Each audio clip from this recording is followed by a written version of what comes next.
how do we say that market is both predictable and unpredictable in the same time?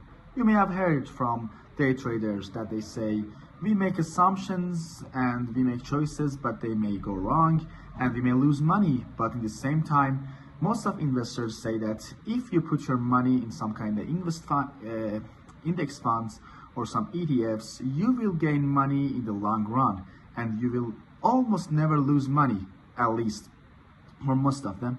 How is it that it is both predictable and unpredictable in the same time? Well, the answer relies on a trillion-dollar equation called Black-Scholes equation. Let's get into it. Hello everybody, I am Benjamin Sanic. I am a second-year master student at Shahid Beheshti University, majoring computer science. I worked for 3 years at private equity and I'm also a cryptocurrency trader. Let's get into Black-Scholes equation.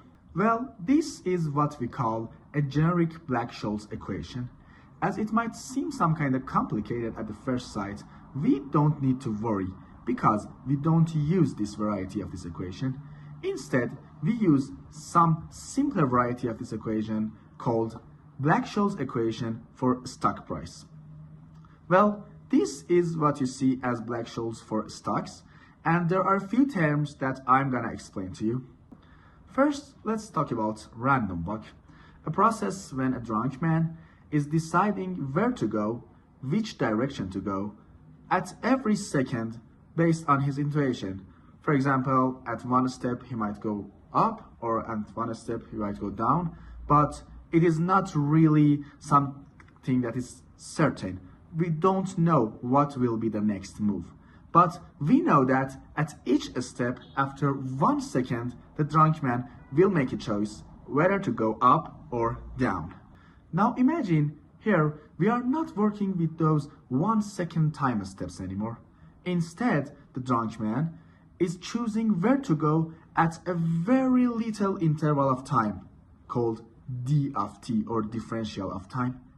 This time, we are dealing with some kind of limit of random walk, where each step is really small. We call this a Brownian motion, or a Wiener process, and that is what we are gonna use to explain the Black-Scholes equation and further how the stock prices change. This is the mathematical definition of Wiener process. As you can see, there are few qualifications that make a function a Wiener process, but the most important of them is the third one. W, or the Wiener process, must increment in a Gaussian manner. There are a few interesting properties to Wiener process.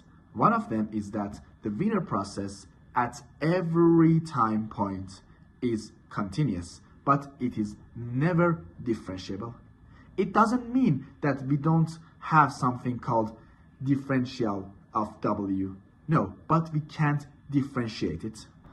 Well, to those of you who majored statistics or mathematics, these terms mu and sigma might kind of seem familiar, because you would say, aren't these those things called average and standard deviation? Yes, they are, but average here is average of returns on stock or changes in stock price, and standard deviation is the same, a standard deviation of the changes in stock price.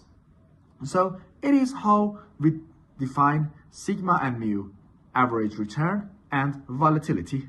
It seems that the more the term of mu is and the less the term of sigma is, we have some safer option, and vice versa. So now let's get back to our original equation. As you can see here, mu is multiplied by d of t, but sigma is multiplied by d of w.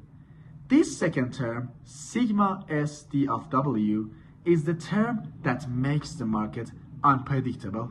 This is the unpredictability of market. And this term, mu s d of t, is the predictable term of market. So as we can see here, we now understand how the market is both predictable and unpredictable in the same time. Now let's check a few graphs about prices. Okay, first of all, here we have S&P 500 prices from 5 years ago up until now here on TradingView. As you can see, it is somehow volatile, but when we go to gold, for example,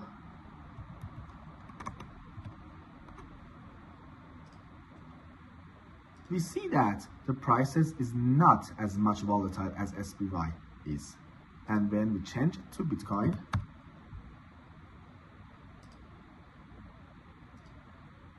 we see how real volatility is. And now we can explain it in terms of Black-Scholes. In terms of Black-Scholes equation, we can see that the term of Brownian motion, sigma s d of Wiener process, is much more in Bitcoin than in S&P and then in gold.